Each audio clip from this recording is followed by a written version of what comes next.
Have you ever loved someone so far away that your phone became your only witness? I have. 2 states, 2 time zones, and a heart that almost quit 100 times. But here's what no one tells you. Long-distance love didn't almost break me. My own fear of speaking English slowly almost did. This is my real story. How far can love go? Not miles. Not years. But to the night I finally said the wrong words, and everything changed. Stay. The night I almost gave up. Let me take you back to a Tuesday. Not a special Tuesday. Just a regular, cold, ugly Tuesday in December. I was living in a small apartment in Dallas, Texas. My boyfriend, Mike, was living in Portland, Oregon. That's 1,500 miles. Or 2,414 kilometers. Or exactly far enough to make you question every decision you've ever made. I had just finished a 12-hour shift at a coffee shop. My feet hurt. My back hurt. But worse than that, my heart hurt. Not because Mike did anything wrong. He didn't. He had called me earlier that day, left a sweet voicemail saying, "Hey babe, thinking of you. Talk tonight?" Sweet, right? Normal couples would smile at that. But me? I stared at that voicemail for 4 hours before I had the courage to call back. Why? Because speaking English on the phone terrified me. When I text, I have time. I can check grammar. I can delete and rewrite. But on a phone call? Real-time English? That's like being thrown into a river without learning how to swim. And Mike's family is American. His friends are American. His whole world speaks fast English with slang and jokes I didn't understand. Every time we talked, I felt like I was taking a test I hadn't studied for. So that Tuesday night, at 2 a.m., I finally called him. He answered sleepily, "Hey, you okay?" And I opened my mouth. I wanted to say, "I miss you so much it physically hurts." Simple sentence, right? But my brain froze. Instead, I said, "I miss the..." Pause. That. Nothing came out. Mike waited. I could hear him breathing. Then he softly said, "You miss me?" I tried to say yes, but my throat closed up. So, I just hung up. Then I sat on my kitchen floor. The tile was so cold, I could feel it through my sweatpants. But I didn't move. I held my phone and watched the screen go dark. And I thought, maybe I'm not cut out for this. Maybe love isn't supposed to be this hard. Maybe he deserves someone who can say, "I love you," without stumbling over the L sound. You know that feeling?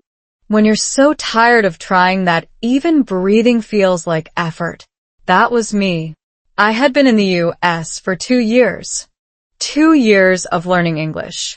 2 years of feeling like a child in an adult's body. 2 years of nodding and smiling when I didn't understand jokes. And now love was asking me to be vulnerable in a language that still felt like a stranger. I almost texted him, "I can't do this anymore." 4 words. 4 simple words. I typed them out. My thumb hovered over the send button. And then, I didn't. Not because I was strong. Because I was too tired to even break up properly. Here's what no one talks about when they say long-distance love across states tested us. They don't tell you that the testing isn't about missing birthdays or anniversary dinners. The real test is when you're alone at 2 a.m. in a country that isn't your home, speaking a language that isn't your mother's tongue. And you have to choose between running away or staying scared. I stayed scared that night. I didn't send the text. I just sat there until the sun came up. And when Mike called again at 7 a.m., I didn't answer. I let it ring. Then I texted, "Busy. Call later." A lie. A small, yellow lie. But it bought me time. You might be watching this because you're in a similar place. Maybe not with love. Maybe with English learning. Maybe with life. You've tried podcasts. You've tried apps. You've tried repeating sentences until your tongue hurts. And nothing sticks. and you're sitting on your own kitchen floor, metaphorically or literally, thinking, what's the point? I see you. I was you. That Tuesday was my lowest point. But here's the thing about hitting rock bottom in a foreign country with a long-distance love. You realize the floor is actually solid. You're not falling anymore. You're just standing on something real. And from there, you can push off. So, what did I do the next morning? I didn't magically become fluent. I didn't call Mike and confess my love in perfect English. No. I did something small. I opened my phone's voice recorder, and I said, very slowly, very badly, Mike, I miss you. I am scared, but I am still here. 7 seconds. 7 seconds of broken English. I listened to it, hated it, listened again, hated it less. Then I sent it to him. No text. Just that voice note. He called back immediately. He was crying. That's the most real thing you've ever said to me, he said. Don't ever apologize for your English again. That night, I learned something I want you to write down. Your English doesn't have to be beautiful to be true. It just has to be yours. And that, my friend, is where our real story begins. Because long-distance love didn't test how well I spoke English. It tested whether I was brave enough to speak badly, slowly, and still stay on the line. I stayed. Now, let me tell you what happened next. 2,000 miles apart. So there I was. Dallas, Texas. Mike was in Portland, Oregon. And here's the thing about 1,500 miles that maps don't tell you. It doesn't just stretch distance. It stretches time. It stretches patience. It stretches every tiny misunderstanding into a canyon. When we first started dating, I thought, long distance. No problem. We have phones. We have video calls. We have text messages. Cute, right? So naive. Let me paint you a picture of what those first months actually looked like. I woke up at 6 a.m. Dallas time to get ready for work. Mike was still asleep in Portland because 6 a.m. for me is 4 a.m. for him. So my morning? Silent. His morning? He'd text me, good morning, at 11 a.m. my time, which was 9 a.m. his time, but I'd already been at work for 4 hours. So I'd reply during my lunch break. He'd reply during his lunch break. And by the time we were both free to talk, it was 10 p.m. for me, 8 p.m. for him. Except I had to wake up at 5 a.m. the next day. So our talking time was exactly 47 minutes if neither of us fell asleep first. 47 minutes. That was our entire relationship window, every day. And inside those 47 minutes, I had to squeeze. How was your day? I miss you. What did you eat? And maybe, just maybe, a little flirting if I had the energy. But here's the kicker, and this is where the English problem came crashing in like a wrecking ball. Those 47 minutes weren't in my native language. They were in English. Fast, casual, American English with inside jokes and cultural references I didn't understand. Mike would say, work was crazy today, total dumpster fire. And I knew the words dumpster, fire, and total. But together? I thought he meant an actual fire. I started looking up news about burning dumpsters in Portland for 30 minutes while he waited for me to laugh. When I finally said, I don't understand. Did someone light a dumpster? He laughed. Not meanly, just surprised. Oh, honey, it's just an expression. Means everything went wrong. And in that moment, I felt so small, so foreign, so outside. That's the loneliness no one warns you about. Not the loneliness of an empty bed. The loneliness of standing inside a conversation and still feeling like you're outside looking in. You hear the sounds. You see the mouths move. But the meaning? It slips through your fingers like water. Every night after our call, I would open my phone and Google 3 things. 1. Dumpster fire meaning. 2. American slang for a bad day. 3. How to say I love you without sounding like a robot. Then I'd practice. In the bathroom mirror. At 11 p.m. Whispering to myself like a crazy person. I love you. I love you. I love you. But every time I said it to Mike, my tongue would twist. I love you. Or I love you with a weird pause between the V and the Y. It never came out smooth. Never natural. One night, I got so frustrated that I just said it in my own language. He didn't understand. He just said, "What was that?" And I said, "Nothing." Because explaining would take another 47 minutes, and we only had 12 left. That's when the quiet war started. The war inside my own head. 2 voices every single night. Voice 1. He loves you. He's patient. He's kind. Just keep trying. Voice 2. He's going to get tired of this. Of you. Of the pauses, the confusion, the what does that mean? Questions. You're not a girlfriend. You're a homework assignment. Voice 2 is louder. Voice 2 always won. So I started pulling away. Not on purpose. But when every conversation feels like an exam, you start skipping class. I'd text less. I'd let calls go to voicemail. I'd say I'm tired when really I was scared. Scared of sounding stupid. Scared of him realizing he could find someone easier. Someone who grew up with dumpster fire and spill the tea and bet as casual vocabulary. But here's what I didn't know back then. Mike wasn't looking for easy. He was looking for real. And real, as it turns out, doesn't speak perfect English. Real stutters. Real pauses.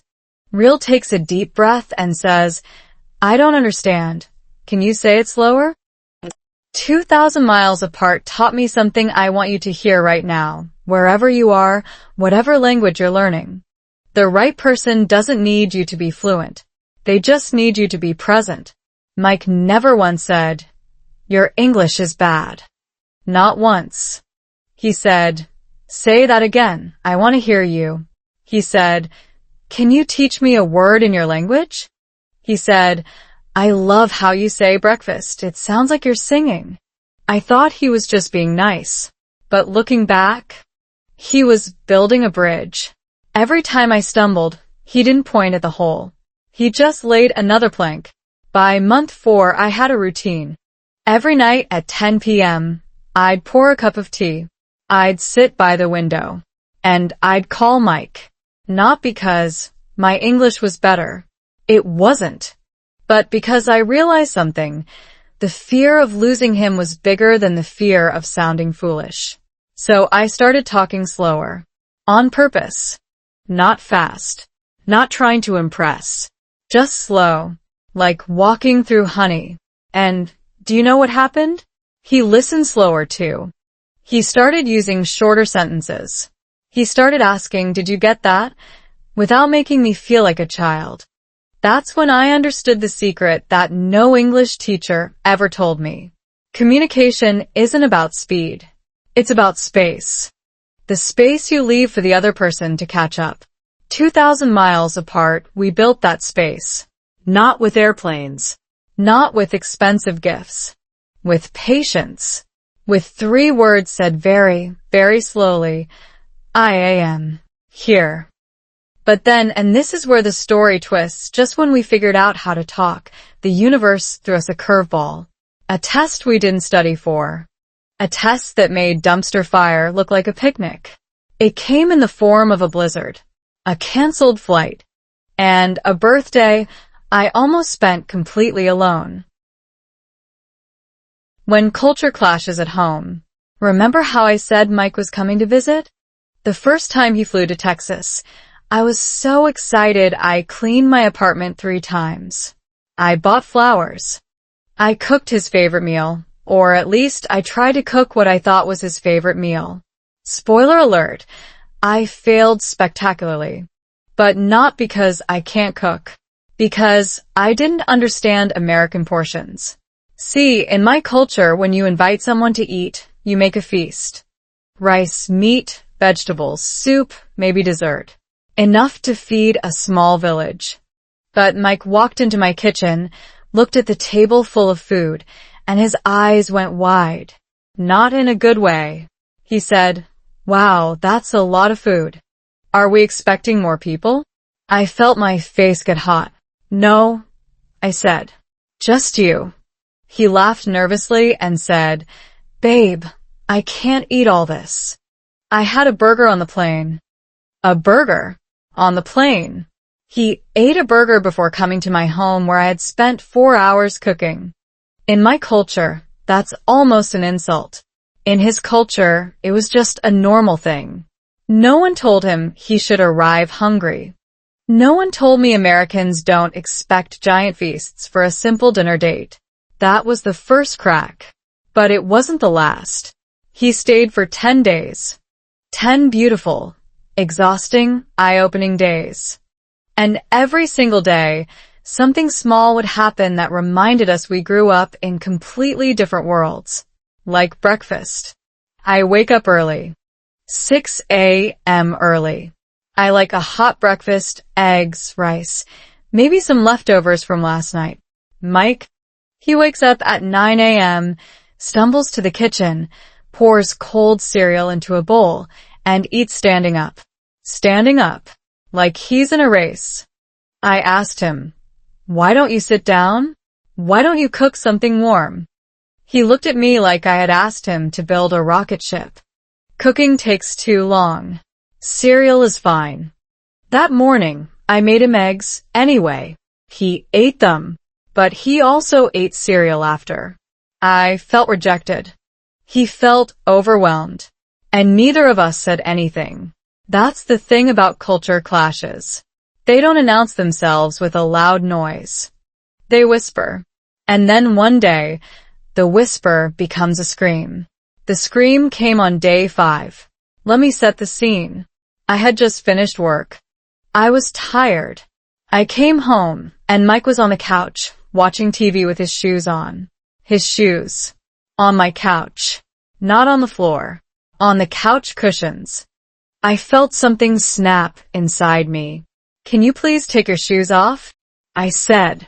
My voice was tighter than I intended. He looked down at his feet. "Oh, sorry," he said.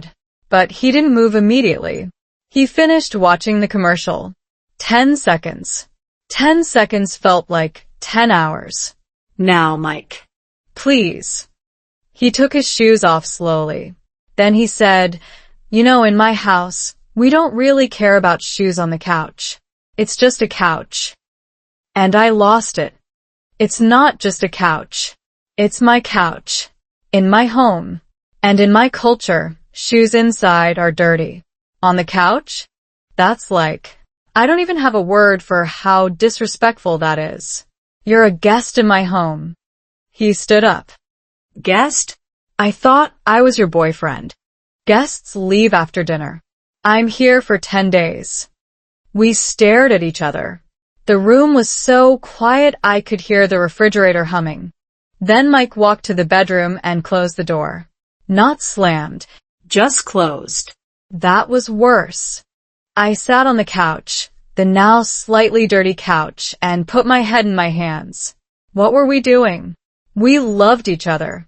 We survived 1,500 miles. And now we were fighting about shoes? About cereal? About portions of food? That night, we didn't talk. We texted. From the same apartment. Different rooms. Mike, I'm sorry about the shoes. I didn't know it mattered that much. Me, I'm sorry I yelled. I just feel like you don't respect my home. Mike, I do respect it. I just don't know the rules. No one taught me. And that sentence hit me like a truck. No one taught me. Of course. How could he know? He grew up in Oregon, where people wear shoes inside. He grew up eating cold cereal standing up. He grew up with burgers on planes and dumpster fires meaning a bad day. He wasn't being disrespectful. He was being American. And I was being me. Neither of us was wrong. We were just different. That night, after we made up and ordered pizza because I wasn't cooking anymore, I asked him a question. A simple one. Mike, if we're going to do this, the long-distance thing, the cross-cultural thing, the forever thing, can we make a deal? What deal? Whenever something confuses you about my culture, you ask, not assume. And whenever something hurts me from your culture, I tell you, not explode. Deal? He held out his hand. Deal. We shook on it. Then he said, okay, question 1. Why do you call every older woman Auntie? She's not your aunt. I laughed.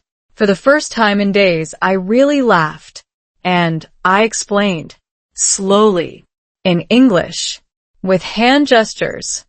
And he listened. Really listened. That was the first real lesson of our long-distance love.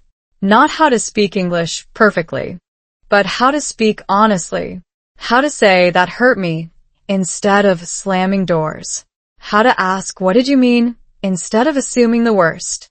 2,000 miles apart, we learned to fight fair. But the universe wasn't done testing us. The biggest test was still coming, and it came with snow, a canceled flight, and a birthday I almost spent alone. The how far can love go? Test. So we made a deal. Ask, don't assume. Tell, don't explode. Simple, right? Except life doesn't care about your deals. Life has its own plans.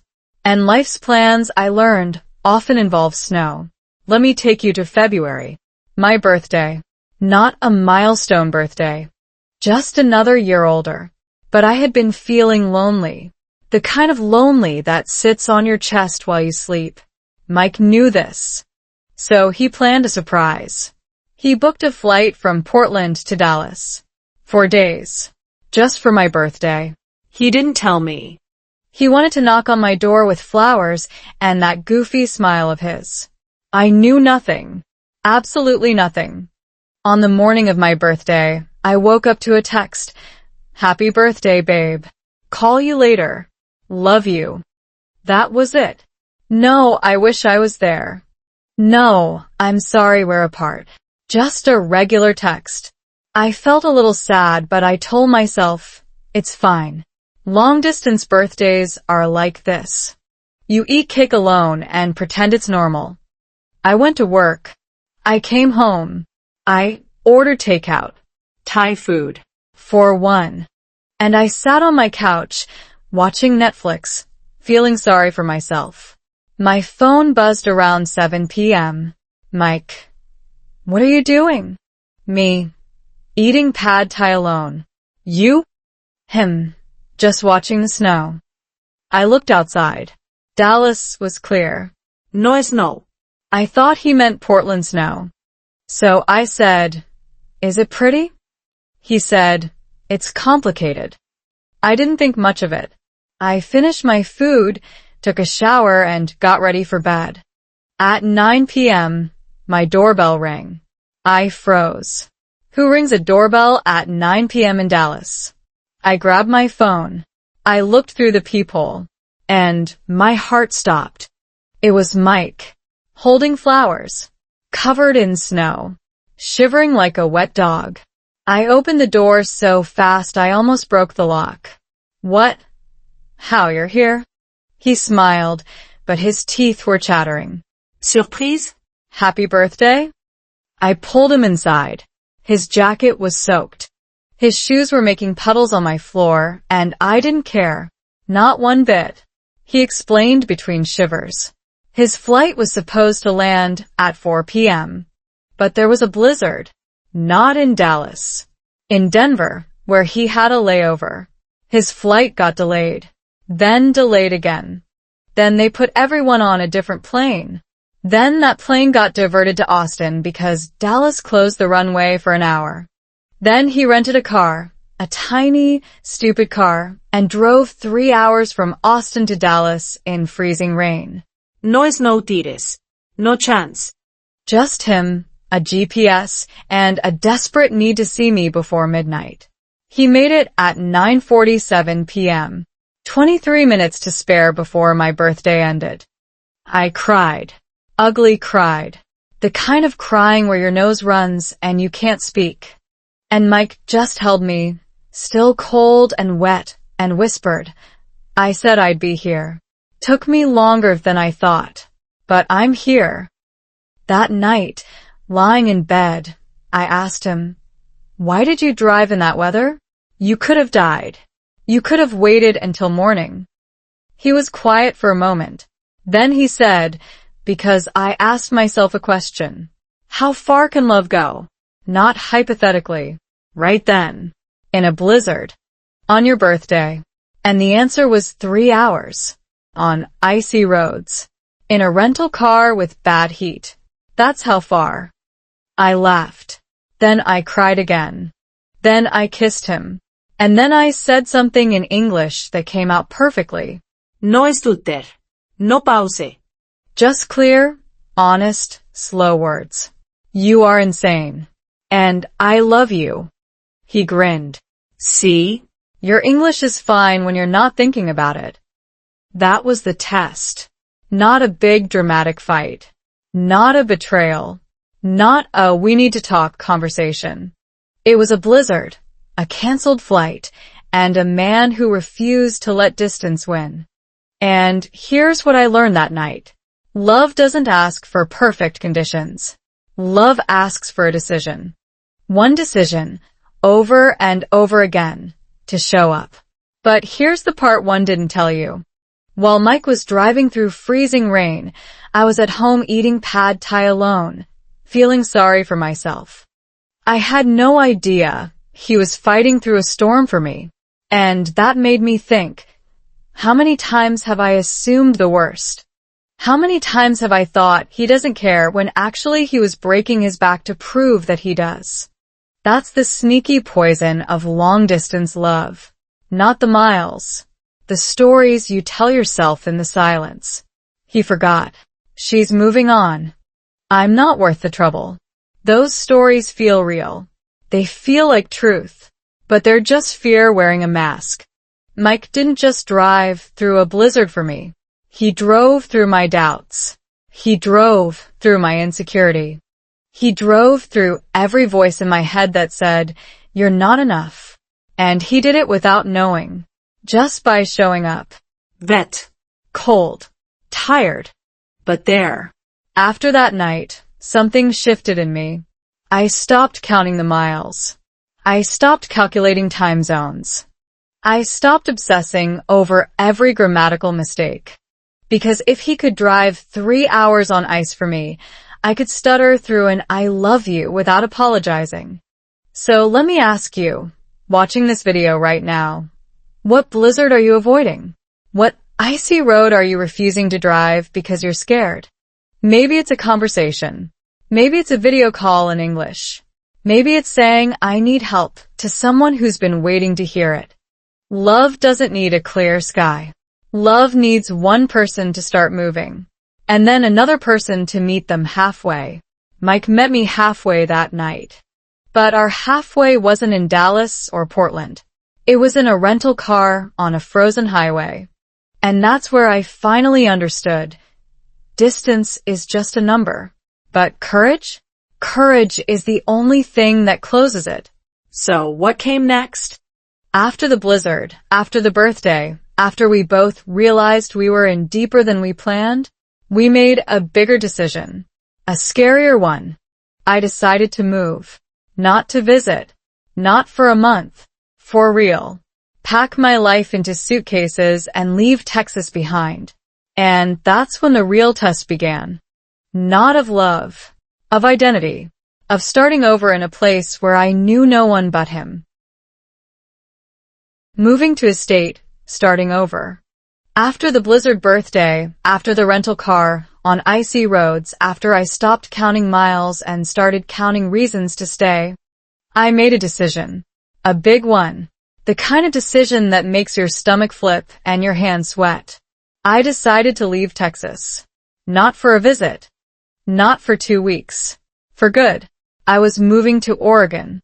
To Mike. To a state I had never lived in. To a life I hadn't built yet. Everyone thought I was crazy. My friends in Dallas said, "You're moving for a guy? What if it doesn't work out?" My family back home said, "You barely know him. You've only spent, 30 days total in person?" They weren't wrong. Mike and I had been long distance for over a year. But actual, physical, in-person together time? Maybe 30 days. Maybe less. 30 days spread across 12 months. That's not a relationship.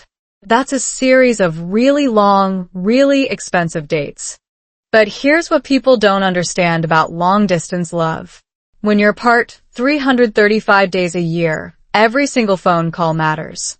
Every text. Every voice note. Every stupid argument about shoes on the couch. You don't get the luxury of, "We'll figure out later." You figure it out now over bad Wi-Fi at 11 p.m. exhausted. Or you lose each other. So no, we hadn't spent every day together. But we had spent every hard conversation together. Every doubt. Every fear. Every "I don't know if I can do this anymore" at 2 a.m. That counts. That counts more than breakfast together. More than walking the dog together. Because anyone can be happy when things are easy. Long distance forces you to be honest when things are hard. I packed my life into 2 suitcases. 2. After 2 years in Texas, I had accumulated a whole apartment of things. A couch. A bed. A table. A bookshelf. Dishes. Pots. Plants. But I couldn't take any of it. Moving across states is expensive. Moving across states when you don't have a job lined up is terrifying. Moving across states when your English still feels like wearing shoes on the wrong feet? That's a special kind of crazy. I sold everything. The couch for $150. The bed for $200. The pots and pans went to a neighbor for free because she was nice to me once. By the end, my apartment was empty. Just me, 2 suitcases, and a backpack. I stood in the middle of that empty room and cried. Not sad tears. But not happy tears either. They were scared tears.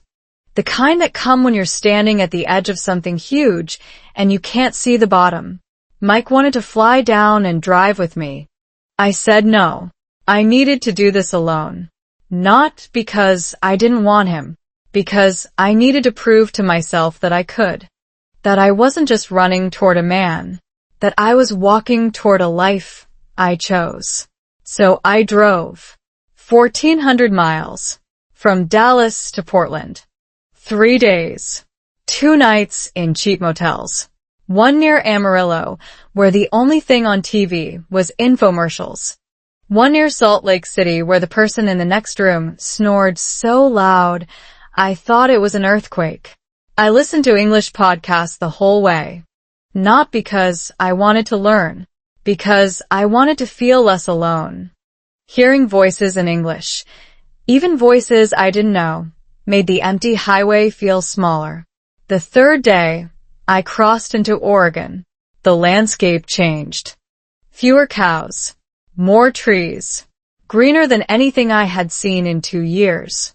I rolled down the window and breathed in air that smelled like rain and pine. And I thought, this is it.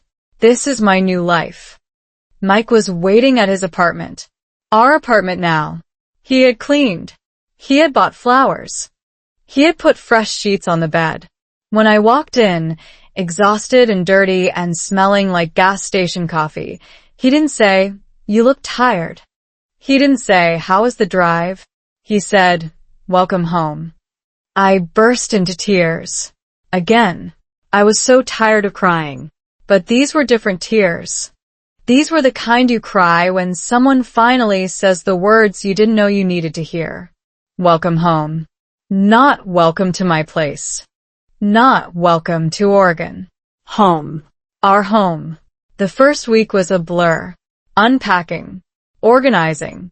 figuring out where the grocery store was, figuring out which coffee shop had good Wi-Fi, figuring out how to be two people in the same space after being two people on opposite ends of a phone line.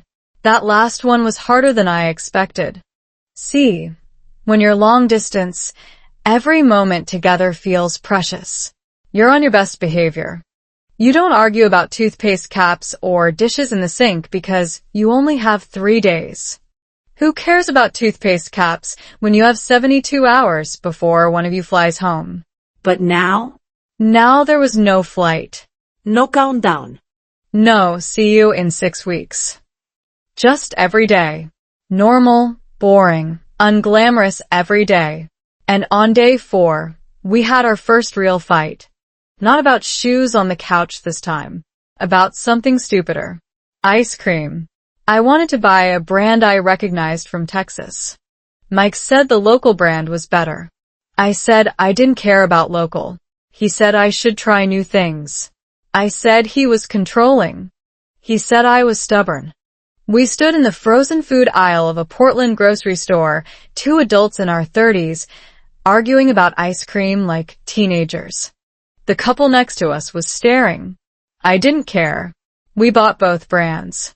In silence. We drove home in silence. We put the ice cream in the freezer in silence. And then Mike said something I will never forget. He said, "This is normal.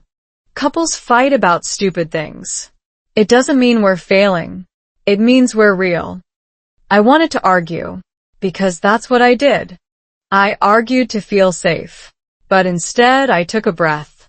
And I said, very slowly, in my still not perfect English, "Okay. But next time we buy the ice cream I want." He laughed. I laughed. And we ate both cartons that night. Together. On the couch. With his arm around me. No shoes on the couch this time. He remembered. Moving to his state wasn't a fairy tale. It wasn't montage music and sunset walks. It was 2 people who loved each other and didn't know how to live together yet. It was me feeling homesick for Texas, which I never even liked that much. It was him feeling stressed about money because I hadn't found a job. It was small fights and big hugs and learning every single day that love is not a feeling you fall into. It's a muscle you exercise. And exercise hurts sometimes. But here's the thing about muscles. They get stronger.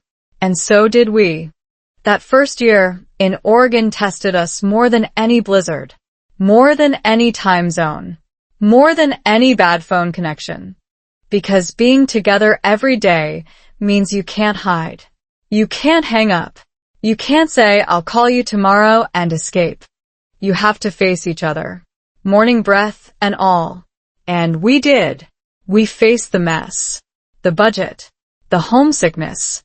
The English mistakes I still made and still make. And slowly, painfully, beautifully, we figured it out. But then, just when we thought we had survived the hardest part, life threw us another curveball. A pink one. With 2 lines. The first year, beautiful chaos. So we survived the move. We survived the ice cream fight. We survived the awkwardness of sharing a bathroom and the discovery that Mike leaves his wet towel on the bed. The bed. Not the hook. Not the floor. The bed. Like a psychopath. But we survived. And 6 months after I arrived in Oregon, on a rainy Tuesday in April, Mike got down on one knee in our tiny kitchen. He didn't have a ring yet. He was saving up. But he had a question. "Will you marry me?" Not because it's convenient. Because I can't imagine doing this life with anyone else. I said yes. Obviously. Then I said, "But you're still not putting your wet towel on my side of the bed." He laughed. I laughed. And we started planning a wedding we couldn't really afford. We got married 3 months later. Small courthouse ceremony. Me in a white dress I found on sale. Mike in a suit he borrowed from his brother. 2 witnesses, his best friend and my only friend in Oregon, a co-worker from the coffee shop. No family. No big party. Just us, a judge, and 3 minutes of vows I had practiced in English for 2 weeks. Do you, Mike, take this woman? The judge spoke slowly. For me. I noticed. My eyes filled with tears. I do, Mike said. Then the judge turned to me. Do you, my name, take this man? My heart was pounding. I had practiced saying I do 100 times in the mirror. But in that moment, my mouth went dry. I opened my lips. Nothing came out. Mike squeezed my hand. I took a breath. And I said, I do. 2 words. 1 second. But it felt like climbing a mountain. The judge smiled. By the power vested in me, I now pronounce you husband and wife. And then Mike kissed me. In front of the judge, in front of our 2 friends, in front of the fluorescent lights of the courthouse hallway. It wasn't a fairy tale, but it was ours. That night, we ate pizza on the floor of our apartment because we didn't have a dining table yet. We used paper plates. We drank cheap champagne from plastic cups. And Mike looked at me with his goofy smile and said, We did it. We actually did it. I nodded. Then I said, very slowly, in English that was still finding its footing, I was so scared to say I do. What if I said the wrong thing? Mike put down his pizza. You could have said I don't, and I would have waited. That's the thing about us. There's no wrong thing. Just real things. That became our motto for the first year. No wrong things. Just real things. But let me tell you, real things are messy. The first year of marriage, even without long distance, is hard. Add in 2 different cultures, 1 imperfect English, and a budget so tight it squeaked, and you have a recipe for beautiful chaos. Take grocery shopping. Every week, we made a list. Every week, I pronounced something wrong. One time, I asked for shit instead of sheet at the bedding aisle. The teenage employee turned bright red. Mike laughed so hard he cried. I wanted to disappear. But then Mike said, Hey, at least you didn't ask for sheet instead of shit. That would have been worse. And somehow, that terrible joke made it better. Or take arguing. We argued a lot that first year. About money. About chores. About why he leaves cabinet doors open. About why I stack dishes like a Tetris champion instead of just putting them in the dishwasher. But our arguments were different now. Because we had a rule. A rule we made after the ice cream incident. The rule was, you can argue in any language you want. But at the end, you have to say, I was wrong in English. Or, I'm sorry. Or, I love you. Something real. Something slow. One night, we had a terrible fight. I don't even remember what about. Something stupid. Maybe the thermostat. Mike likes it cold. I like it warm. We yelled. I cried. He walked out of the room. I sat on the couch, fuming. 20 minutes later, he came back. He sat down next to me. He didn't touch me. He just said, very quietly, I was wrong. In English. Slow. Clear. No excuses. I looked at him. You were? I don't even remember what we were fighting about. But I was wrong to yell. And I'm sorry. I wanted to stay mad. But his English was so simple.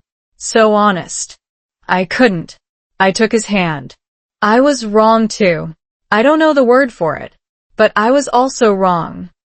He smiled. The word is stubborn. You were stubborn. Okay.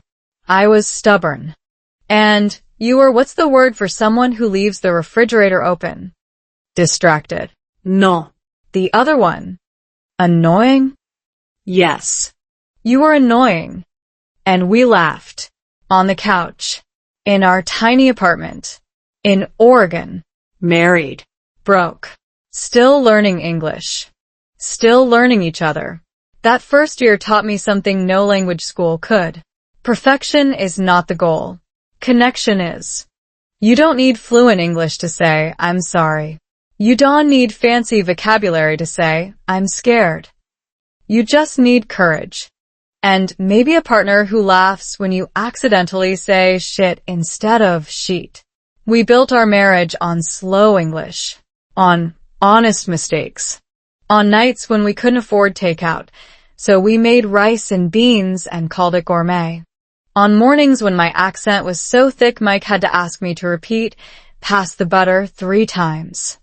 On afternoons when he tried to cook my childhood recipes and set off the smoke alarm. Beautiful chaos. That's what I call it now. But chaos doesn't last forever. Eventually things settled. I found a better job. Mike got a raise. We moved to a slightly bigger apartment with a dining table. Real plates. Real glasses. We started talking about the future. About a family. About what comes next. And then one morning I was late. Not for work. Just late. I took a test. Pink lines. 2 of them. I stared at it for 10 minutes. Then I walked into the living room where Mike was drinking coffee and reading the news on his phone. I handed him the test. He looked at it. He looked at me. He looked at it again. Then he said, in English so slow and so soft it broke my heart, "Are we ready for this?" I sat down next to him. I don't know. But we've never been ready for anything. And we've survived everything.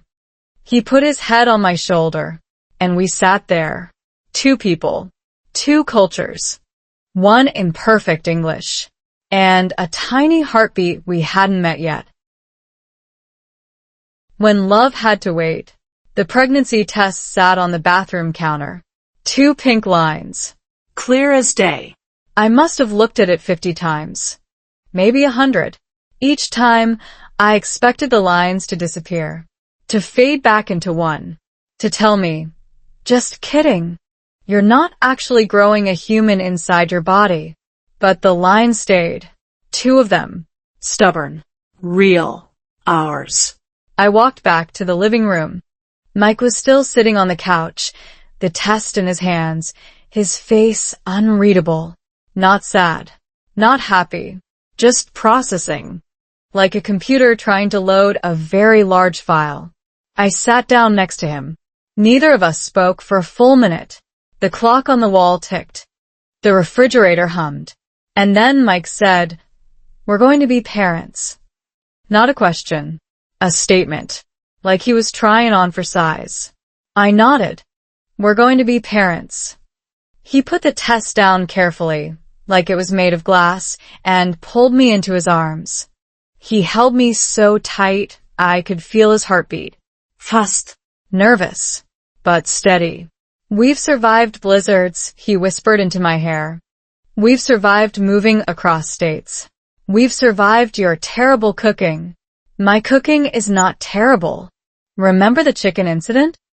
Okay, one time, 1 dry chicken. We can survive a baby. I laughed.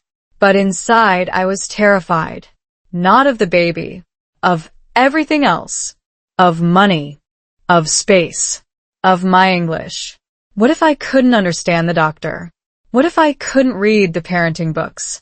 What if my child grew up thinking mommy sounds weird? Mommy says things wrong. Mommy doesn't belong here. That fear, the fear of passing my insecurity to another human, that was bigger than any blizzard. But here's the thing about life. It doesn't wait until you're ready. It just happens. And you either grow or you break. The first trimester was brutal. Not because of morning sickness, though that was bad, but because Mike got a new job. A good job. A job that required travel. 2 weeks in Portland. 1 week in Seattle. Sometimes longer. The job that was supposed to give us stability was taking him away. Again. I remember the first time he packed his suitcase after we found out about the baby. He zipped it closed and looked at me with guilty eyes. "I'll only be gone 5 days. You'll be fine." I wanted to say, "I know. Go. We need the money." But what came out was, what if something happens?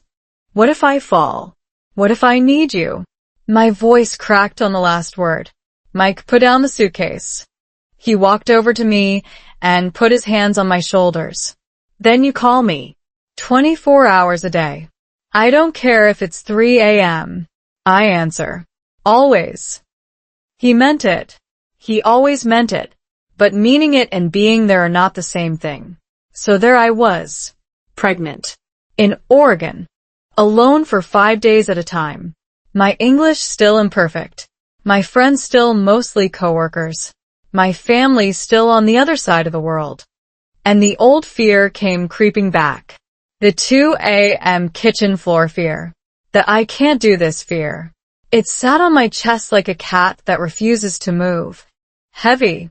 Warm in the worst way. One night, around week 20, I couldn't sleep. The baby was kicking. Not gently. Full-on soccer practice at 1 a.m. I was hungry but too tired to cook. Lonely but too proud to call Mike and wake him up. I sat in the dark living room, one hand on my belly, and talked to the baby. In my own language. Not English. Just me and the words that came easiest. I said, I'm scared. I don't know if I can teach you English when I'm still learning it myself. I don't know if I can be enough. But I promise you this, I will never stop trying. And your dad is worth every mile, every lonely night, every mispronounced word. He drove through a blizzard for my birthday. He will move mountains for you. The baby kicked again, like a response, like a tiny fist bump from the future. That night, I did something different. I didn't call Mike. But I didn't spiral either. I opened my phone. I opened the voice recorder. And I spoke to myself. In English. Slow. Careful. Real. Today was hard. I felt alone. But I am not alone. I have a baby inside me. I have a husband who loves me. I have a life I chose. And tomorrow I will try again. I listened to the recording. My accent was thick. My grammar was clunky.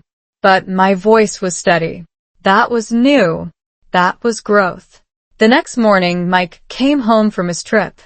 He walked in the door, dropped his bags, and knelt down in front of me. He put his head on my belly and said, Hi, baby. I'm your dad. I'm sorry I'm not here all the time. But I'm going to teach you something important. Your mom?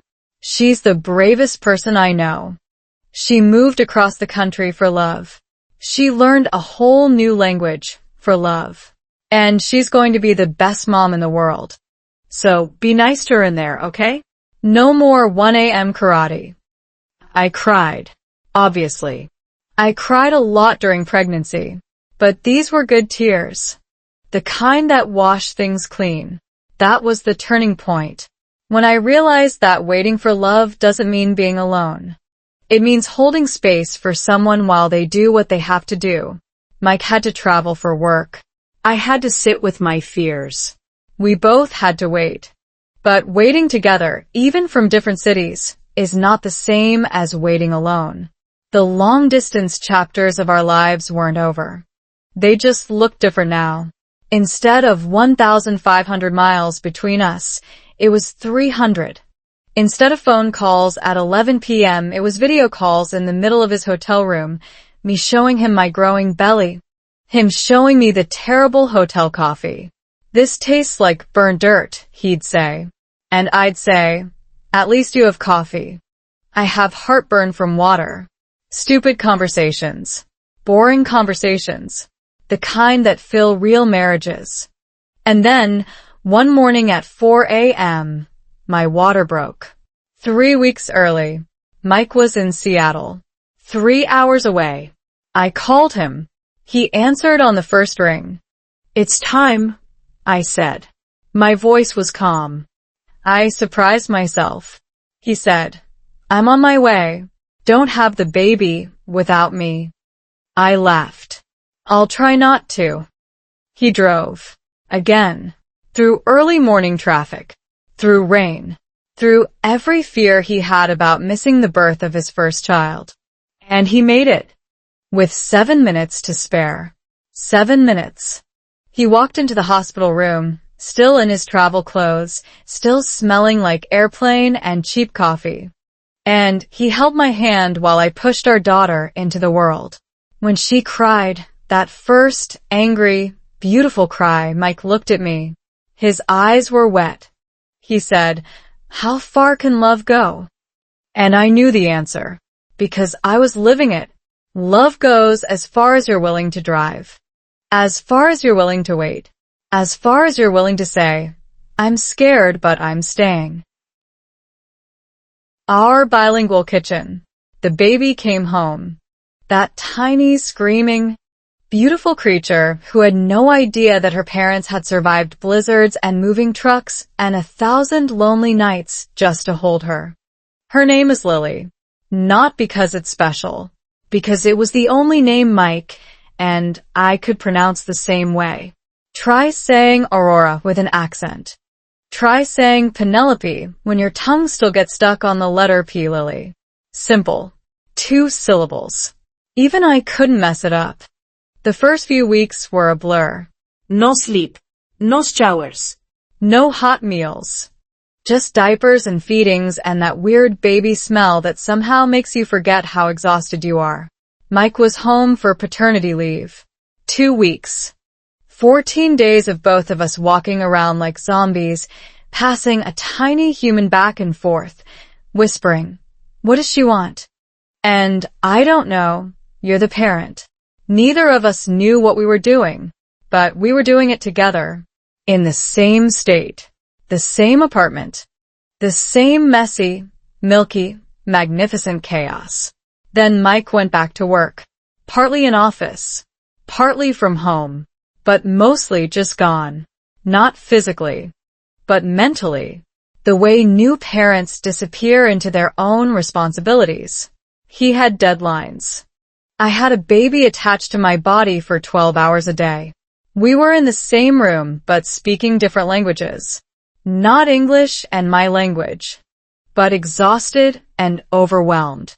Those are dialects no one teaches you. One afternoon, around week 6, I hit a wall.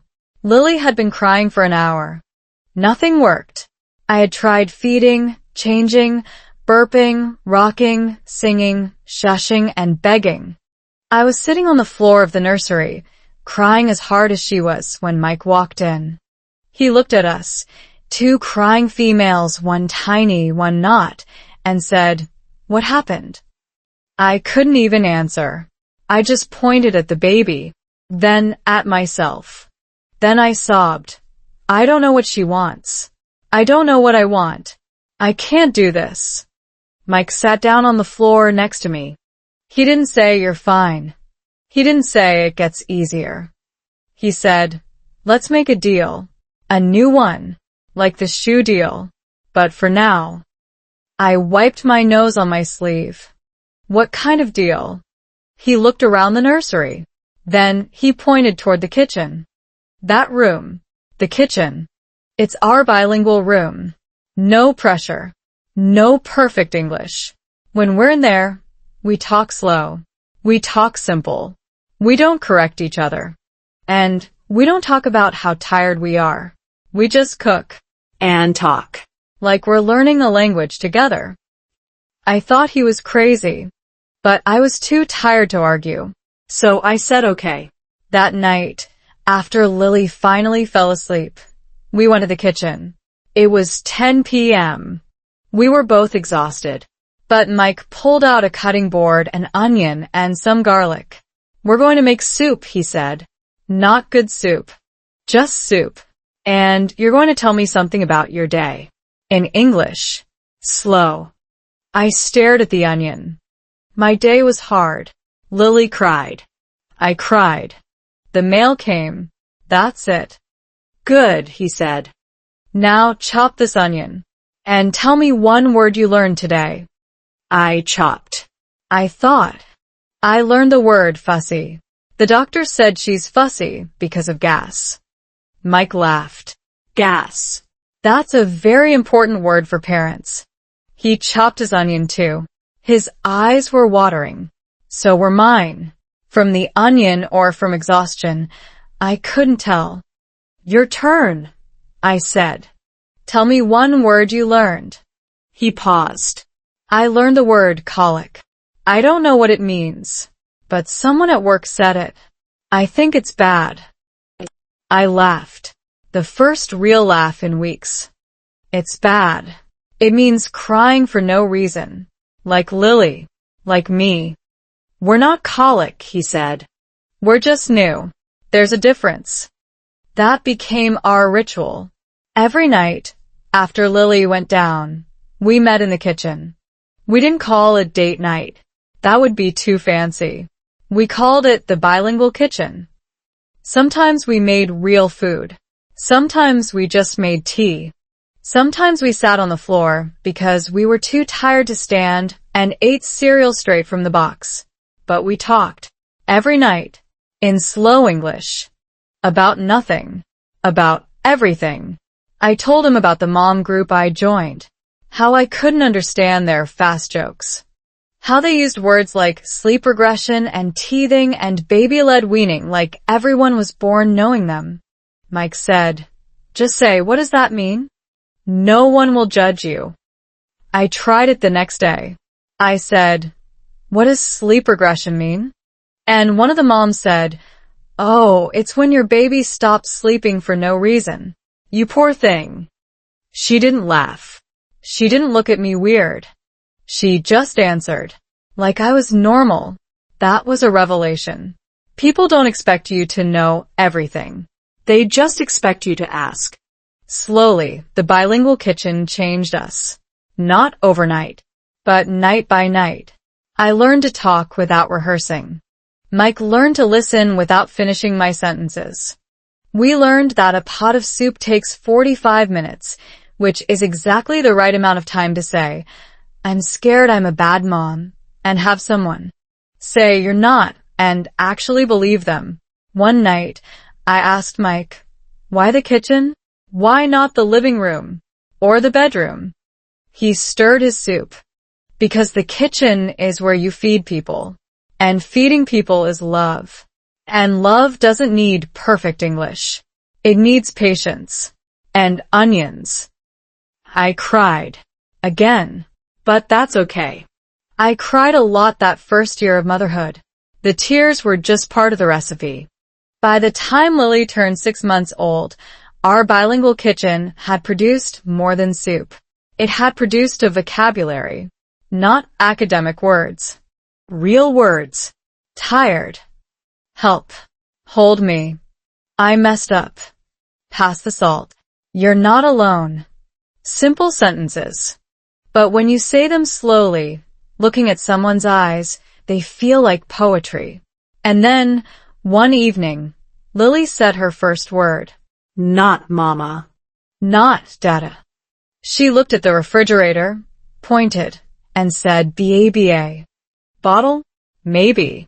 Banana? Possibly. Baby gibberish? Definitely. But Mike and I both froze. Then we looked at each other. Then we both said, did she just... And then we laughed until we cried. Our daughter was learning English. From us. From our imperfect, accented, sometimes backwards English. And she didn't care. She just wanted the bottle. That's when I finally understood. Language isn't about perfection. It's about connection. And connection doesn't need a degree. It needs a kitchen, a cutting board, and someone who's willing to chop onions with you at 10 p.m. when you're both running on empty. But the Bilingual Kitchen wasn't the only test life had planned for us. The biggest one was still coming. And it came with a pink slip, a stack of unpaid bills, and the kind of fear that makes you forget every word you ever learned. The real test, sickness and stillness. Life has a funny way of waiting until you feel safe. Until you finally exhale. Until you look around and think, okay, we made it. And then, BAM, it reminds you that safety is an illusion. That's what happened to us in year 3. Lily was 18 months old. A toddler. Walking. Talking. throwing food on the floor with the precision of an Olympic athlete. Life was good. Not perfect, but good. The bilingual kitchen was working. Mike's job was stable. My English was better. Not fluent, but better. I could order coffee without panic. I could make small talk at the playground. I could understand most of what the pediatrician said, even when she used big words like vaccination schedule and developmental milestones. Then Lily got sick. Not a cold. Not an ear infection. Something worse. A fever that wouldn't break. A cough that sounded like a seal. 3 days of her lying on the couch, her tiny body burning up, her eyes glassy and scared. I called the pediatrician. They said, monitor her breathing. Bring her in if it gets worse. It got worse.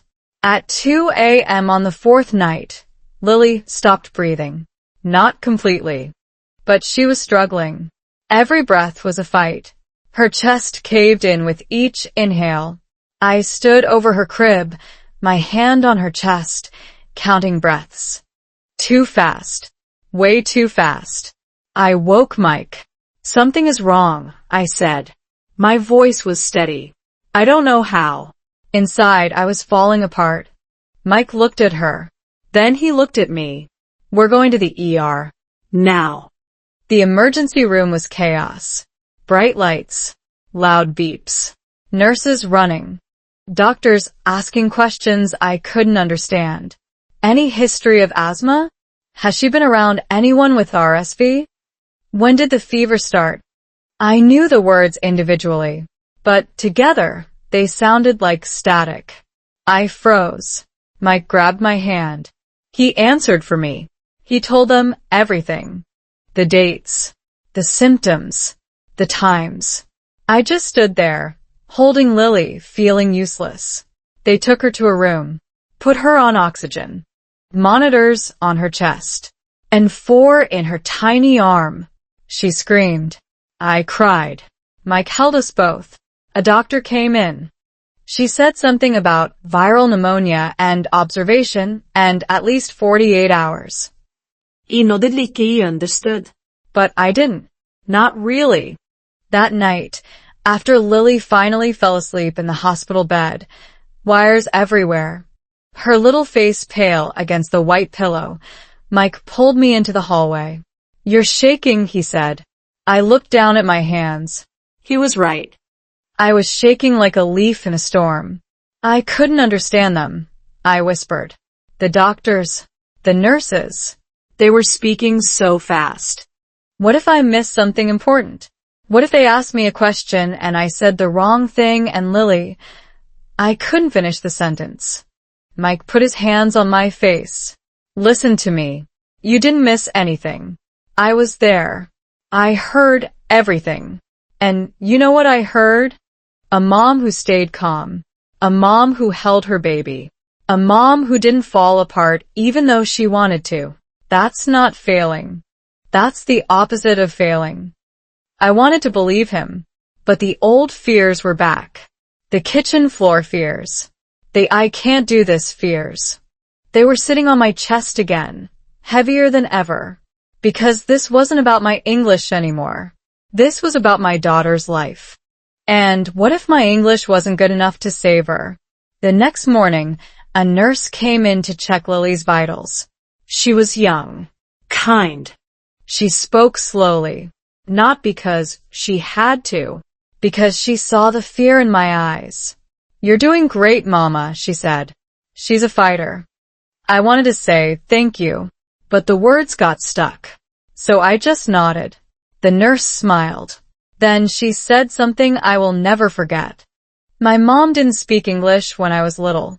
She learned by reading to me bedtime stories. Every night. That's how we both learned. You can do that too. Start tonight. Start tonight. Such simple words. But they cracked something open inside me. That evening, while Lily was sleeping, I found the hospital's little library cart. Picture books. Board books. A worn copy of Goodnight Moon. I took it back to her room. I sat in the chair next to her bed, and I read aloud, slowly, haltingly, my accent thick as peanut butter. In the great green room, there was a telephone, and a red balloon, and a picture of, I paused, the cow jumping over the moon. Lily didn't wake up, but I kept reading. For 20 minutes. For myself. For the mom I wanted to become. For the little girl who would one day ask me to read her bedtime stories in English, and I would say yes, even if I stumbled over every other word. Mike came back from the cafeteria with terrible hospital coffee. He stood in the doorway, listening. When I finished the book, he said, "That was beautiful." I laughed.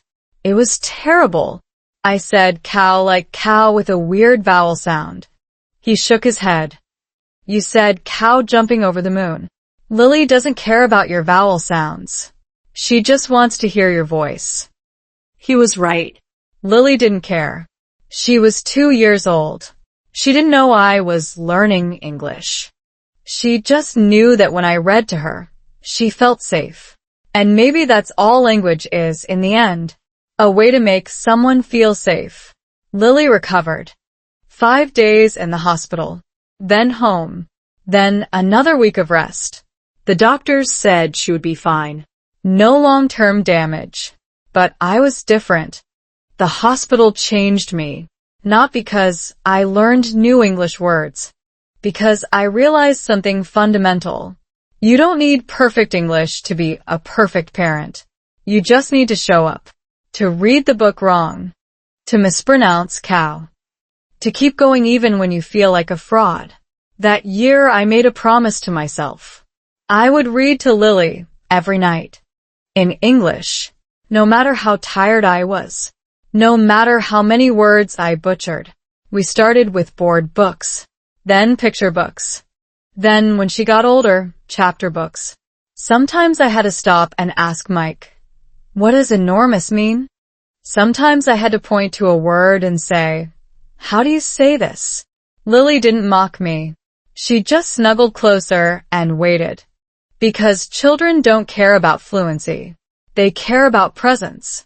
They care about the sound of your voice, the warmth of your lap, the feeling that they are loved. And love, I was learning, is the most universal language of all. But the hospital wasn't the last test. Life had one more curveball. And this one came with a pink slip, a stack of bills, and a question I didn't know how to answer. How we speak love now. The pink slip came on a Friday. I remember because Fridays were supposed to be our pizza and movie nights. Simple. Predictable. The kind of routine that made me feel like a real American family. But that Friday, Mike walked through the door an hour early. No pizza. No smile. Just a white envelope in his hand and a look on his face I had never seen before. Not anger. Not sadness. Something worse. Defeat. "They let me go," he said. Flat. Empty. Like someone had drained the color from his voice. I was sitting on the floor with Lily building a block tower. She looked up at Mike, then at me, then back at her blocks. 2 years old. Blissfully unaware that her father's paycheck had just vanished. I stood up slowly. "What do you mean, let you go? You were their best employee. You worked weekends. You traveled. You." "It doesn't matter," he cut me off. "Budget cuts. Last in, first out. I'm the last one hired in my department. So, I'm the first one gone." He dropped the envelope on the kitchen counter. Then he walked into the bedroom and closed the door. I stood there, blocks in my hand, Lily tugging at my pants, the refrigerator humming. The same refrigerator we had bought when we moved to Oregon. The same kitchen where we had chopped onions and learned to talk slow. And I felt the floor drop out from under me. Not because of the money, though that was terrifying, but because of the silence. Mike had never closed a door on me before. Not like that. Not with that weight. That night, after Lily went to bed, I knocked softly on the bedroom door. "Mike." No answer. I opened it anyway. He was lying on the bed, staring at the ceiling. I lay down next to him. We stared at the ceiling together. For a long time, neither of us spoke. Then I said, in the slowest, most careful English I could manage, "Tell me what you need." He turned his head to look at me. "I need to be enough. For you. For Lily. But I'm not. I lost my job. I can't even," his voice cracked. He never cried. Mike was the steady one. The one who drove through blizzards. The one who held me on kitchen floors. Seeing him break was like watching a building crumble. Slow. Heavy. Irreversible. But here's the thing about buildings. They can be rebuilt. I took his hand. "Remember the blizzard? Remember the rental car with bad heat? You drove 3 hours on ice to see me on my birthday. That's enough. That's always been enough. The job doesn't make you enough. You make you enough." He closed his eyes. A single tear slid down his temple into his hair. "My English is bad," I continued. "I still say sheet wrong sometimes. But you never once made me feel small. So now it's my turn. Your job is gone. But you are not gone. We have each other. We have this bed. We have a daughter who doesn't care about paychecks. She cares about blocks.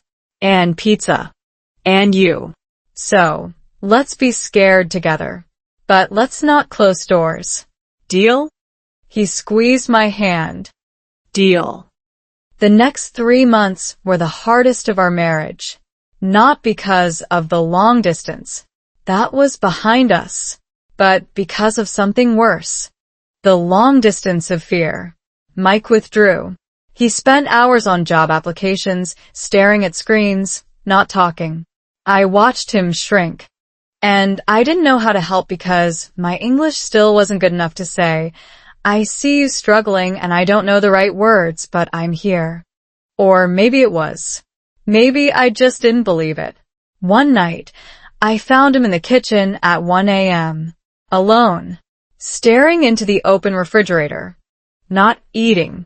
Just staring. The light from the fridge illuminated his face. He looked older. Tired in a way that sleep couldn't fix. I walked up behind him and put my hand on his back. "What are you looking for?" "Nothing," he said. "I'm just standing here. Because I don't know what else to do." I opened the freezer. There was a bag of frozen vegetables.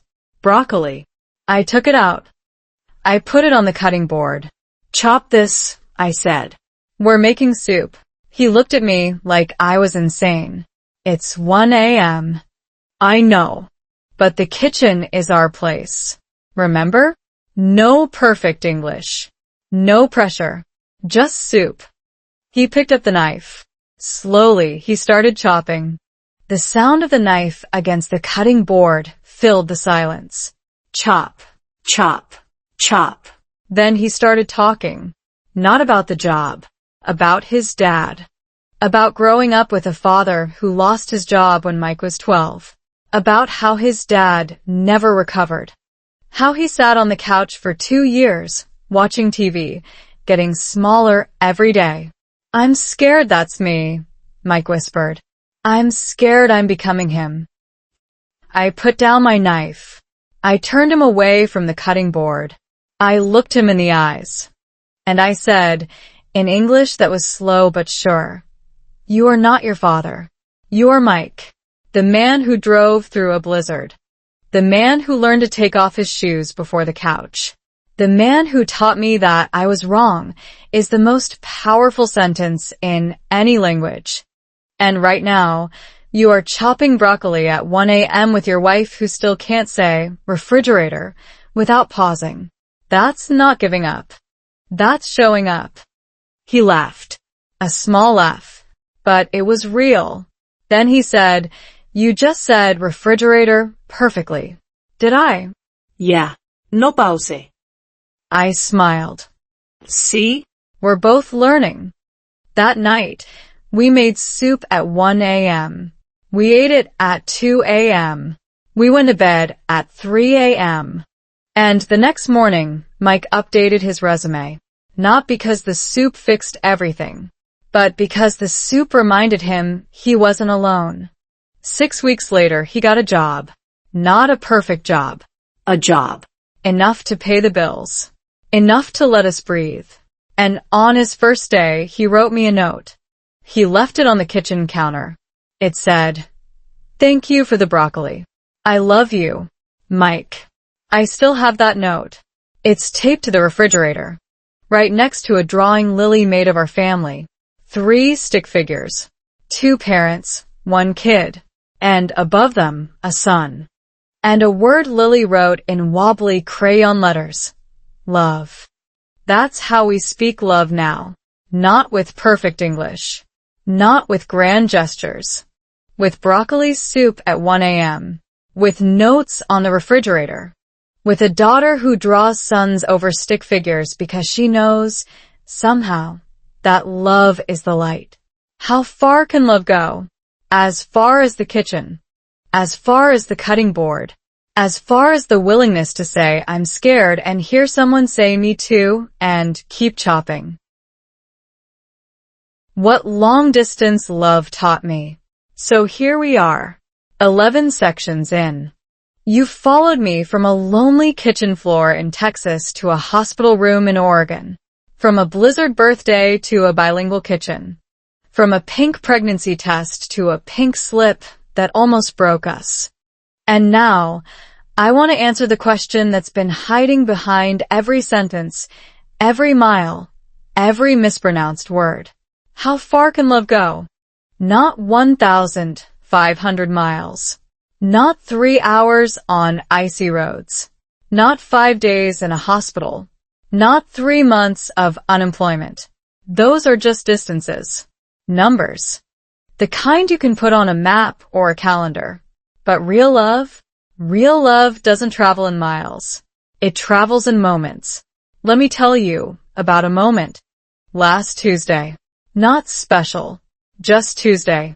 Lily is 4 now. We have a second daughter, Emma, who just turned 1.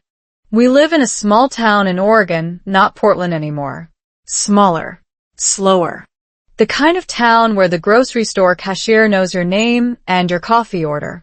After Mike got his new job, we decided to leave the city. Less rent. More space.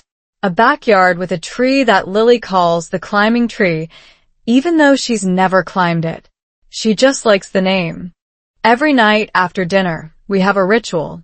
Not the bilingual kitchen, though we still have that. A new ritual. We call it the slow circle.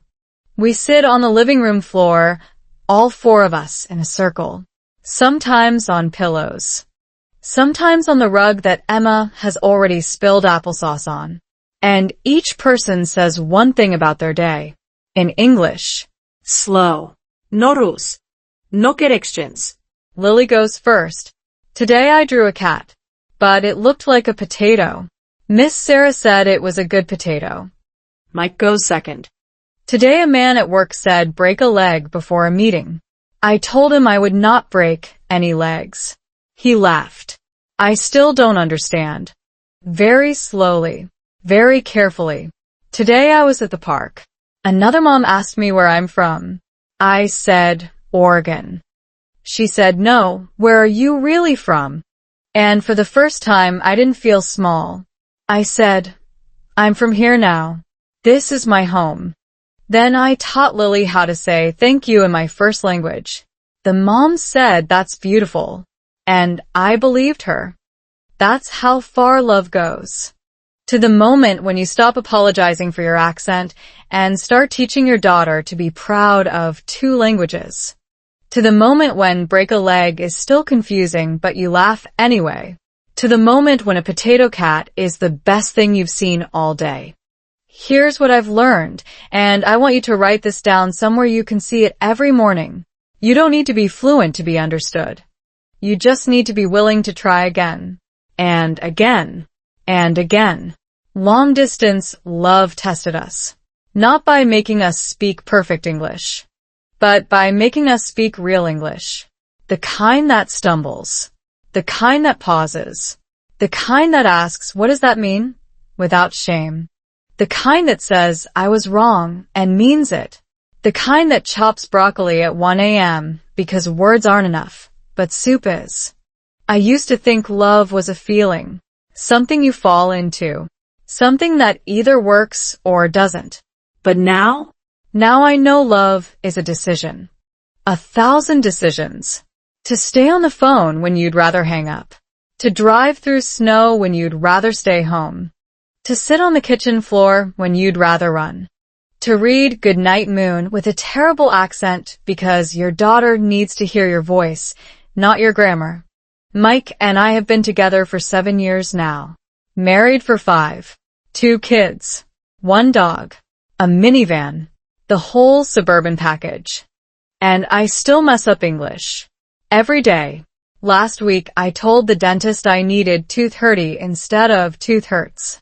He thought I was making a joke about 2:30. I wasn't, but I laughed anyway, because that's the secret. You have to laugh. At yourself. At the situation. At the beautiful, ridiculous, humbling process of learning to speak love in a language that isn't yours. So how far can love go? Love can go all the way to the moment when you realize that perfect is a lie. The perfect couple doesn't exist. The perfect English speaker doesn't exist. The perfect parent doesn't exist. What exists is real. Real is messy. Real is slow. Real is, I don't understand, can you say that again?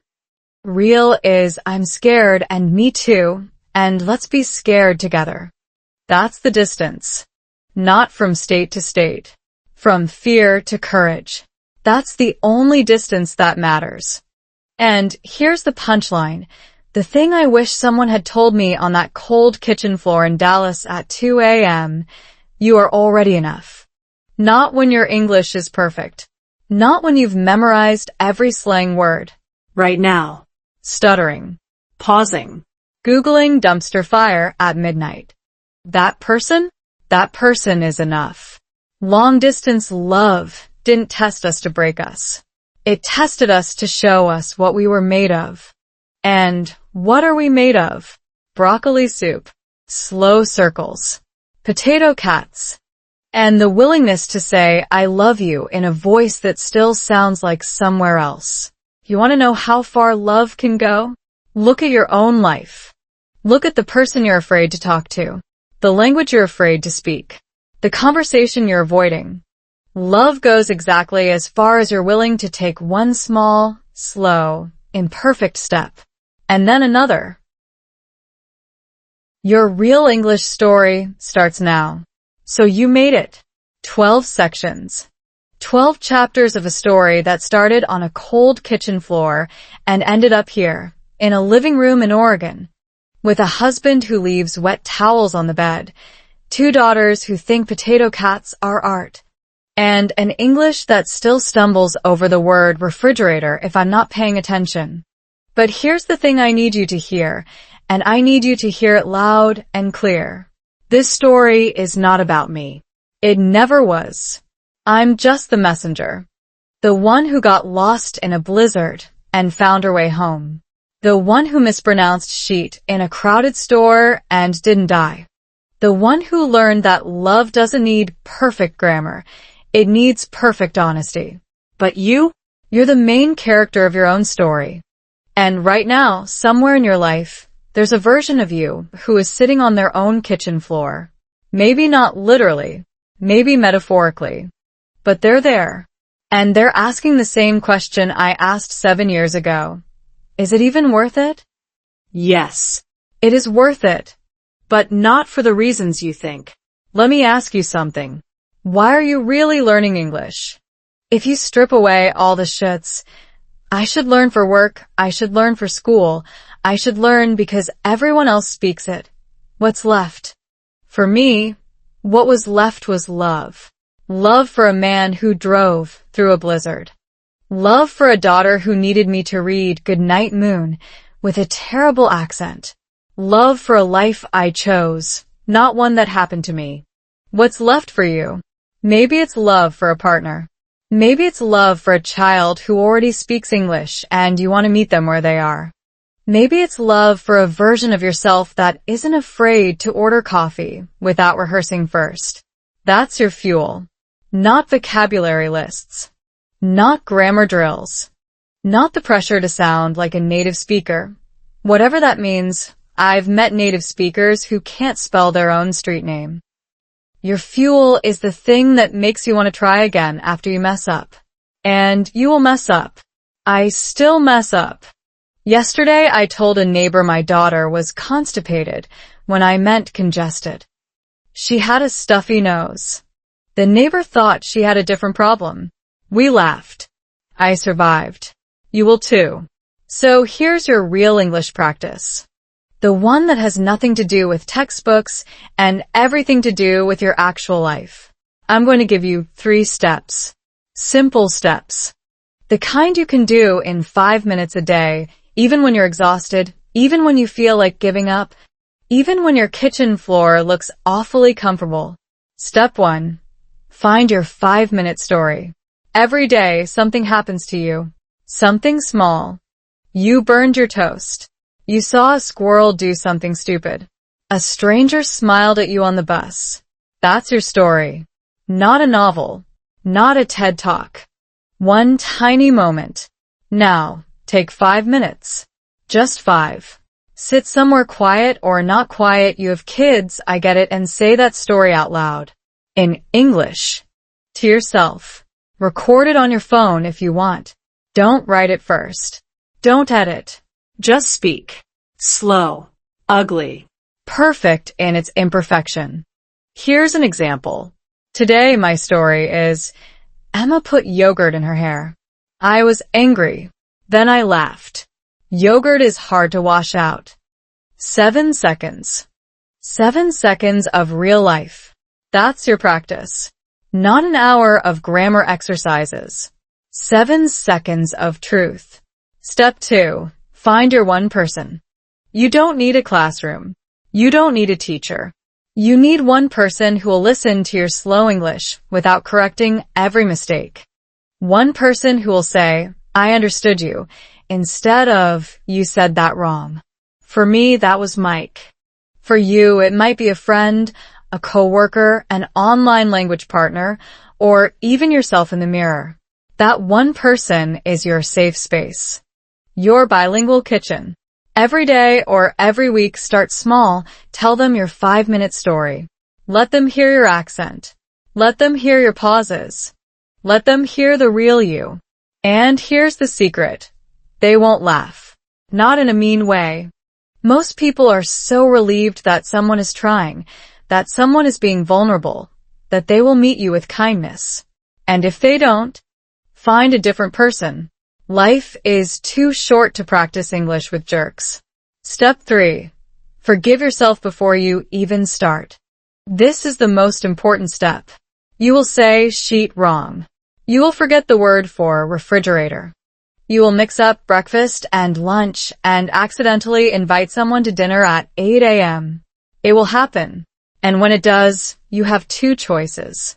You can spiral into shame, replaying the mistake on a loop, adding it to the pile of evidence that you'll never be good enough. Or you can say, welp, that happened, and move on. Choose moving on. Every single time. Not because the mistake doesn't matter, but because the mistake is not the story. The story is that you tried. You opened your mouth. You made sounds that weren't perfect. And you kept going. That's the only fluency that counts. I have a mantra. I say it to myself every morning before I leave the house. It's 4 words. Today I will try. Not today I will be fluent. Not today I will sound American. Just today I will try. That's the bar. That's the whole game. Try. Fail. Try again. Fail better. That's how every single person in this video, including me, learned to speak a language that wasn't theirs. You want to know how far love can go? Love goes as far as the try. Love goes to the kitchen floor at 2 a.m. when you're crying into your phone. Love goes to the hospital room where you read Goodnight Moon with a terrible accent. Love goes to the grocery store aisle where you ask for shit instead of sheet and you laugh instead of hiding. Love goes to the place where you stop asking, am I good enough? And start saying, I am here. I am trying. And that is enough. So here's your assignment. Right now. After this video ends, don't wait. Don't plan to start tomorrow. Tomorrow is a liar. Tomorrow never comes. Do this now. Open your phone's voice recorder. Say one sentence in English. One sentence about your real life. It can be happy. It can be sad. It can be ridiculous. But it has to be true. Say it slow. Say it wrong if wrong happens. Then play it back. Listen to yourself. Not to judge. To meet yourself. That voice, that's your real English story. And it's already beautiful. Now stand up. Walk to your kitchen. Or your bedroom. Or your car. Wherever you are. And try again tomorrow. And the next day. And the day after that. Not because you have to be perfect. Because you deserve to be heard. How far can love go? As far as you're willing to speak it. Slowly. Bravely. Out loud. That's my story. And now, I can't wait to hear yours. So here we are. End of this story. But not the end of yours. You just watched a woman who couldn't say sheet without blushing, who cried on a kitchen floor at 2 a.m., who drove 400 miles with 2 suitcases and a heart full of fear. And she didn't become perfect. She became real. That's what this channel is about. Real English. Real life. Real love. No filters. No fake fluency. Just slow, brave, beautiful steps. Now I have a question for you. What's your real English story? The one you've been too scared to tell? The one hiding behind perfect grammar apps and silent practice sessions? I want to hear it. Not in the comments, though you can leave one. I want to hear you speak it. Record yourself. One sentence. Post it somewhere. Send it to a friend. Or just whisper it to your mirror tonight. But don't keep it inside anymore. This channel exists for one reason. To remind you that your imperfect English is already powerful. Your accent is not a weakness. Your pauses are not failures. Your story matters exactly as it is right now. So if you made it to the end of this video, you're not just a viewer. You're part of something. A community of people who are tired of being perfect and ready to be real. Hit subscribe. Not because I asked. Because your future self, the one who finally says, I love you without stuttering, the one who reads bedtime stories in 2 languages, the one who drives through their own blizzard, that version of you is already waiting. And they need to hear this story. Click the bell too. Because next week, I'm sharing something I've never told anyone. A mistake so big I almost lost everything. And how slow English saved me. Again. Don't miss it. How far can love go? How far can your English go?